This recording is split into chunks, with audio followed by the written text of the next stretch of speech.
Magandang hapon mga kaibigan, ng Lunes, latest weather update po tayo. Pero bago tayo magpatuloy, palike and subscribe po muna and pahit po ng notification bell para manotify po kita sa lagay ng ating panahon.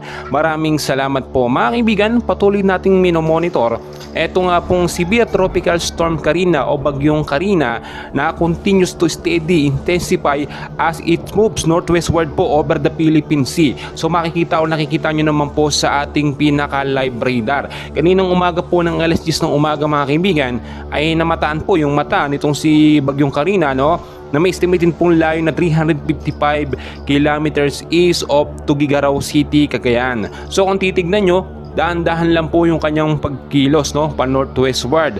At ngayon po ang kanyang hangin ay lumakas na po mga kaibigan sa 110 kilometers per hour. Malapit pa rin po sa sentro na may bugso pong pumapalo sa 135 kilometers, no, pa northwestward po ang kilos na 15 kilometers per hour. Medyo mabagal po yan, kaya naman hindi nakakapagtaka sa ilang bahagi po ng ating bansa, no, bugso-bugso po yung pag-uulan. Bukod po kasi dito sa bagyong Karina, no, pinapalakas niya naman itong habagat na nagbibigay po ng pag-uulan, no, sa ilang bahagi po ng ating bansa. Naitala din po, no, ang storm signal number 1 sa ilang bahagi po ng ating bansa. Binabantayan mo dito sa may part ng Luzon, Batanes, no, eastern portion of mainland Cagayan, Santa Ana, no, at ito pong lugar po ng eastern portion ng Babuyan Island, no, Camiguin, Babuyan, at itong northeast portion po ng Isabela, kasama po yan, no, sa naitala po na signal number 1. So kung titignan po ninyo, tinataya din po, no, bukas ang pag-uulan ng posibleng maranasan po.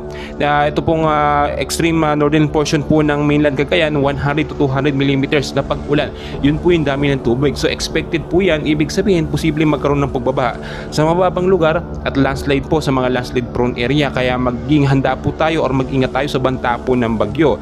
Samantalang dito naman po mga kaibigan sa Batanes, no, ay 100 to 200 millimeters na pag-ulan ang posibleng maranasan. Bugso-bugso po yan, posible mga kaibigan. So kung kayo po ilalabas na inyong mga bahay sa hapon sa gabi, ugaliin po magdala ng payong, jacket, kapote, panlaban po sa mga biglaang pag-ulan. Dito naman po mga kaibigan sa Babuyan Island at northeastern portion po ng mainland Cagayan, 50 to 100 millimeters na pag-ulan ang posible pong maranasan dyan.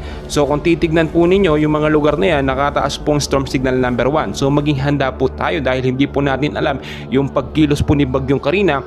Posibleng humina, posible pong lumakas. Within the 24 or 48 hours po, no, ay ito'y posibleng lumakas pa, no. At tinataya by next week ito'y lalabas na po ng Philippine Area of Responsibility. But as of now, kung titignan po ninyo, nakakapinsala ito. Ang ilang bahagi naman po ng ating bansa ay patuloy din po makakaranas ng pag-uulan, mga maulap na panahon sa hapon, mga isolated light rains to heavy rainfall, mahina hanggang sa posibleng pabugso-bugsong paglakas ng pag-ulan pagdating sa gabi, dahil naman po yan sa tinatawag po natin na localized thunderstorm.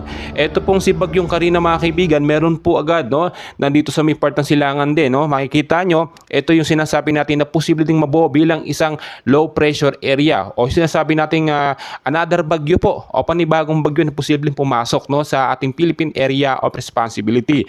After po ni bagyong Karina, posible po etong si bagyong Dindo naman, no, ang pumasok sa ating bansa. And hopefully nga, no, bago matapos ang buwan ng Hulyo ay makalabas na itong mga bagyo na itong mga kaibigan. So patuloy ko po kayong i-update and please huwag pong kalimutan mag-like and subscribe para update kayo sa lagay ng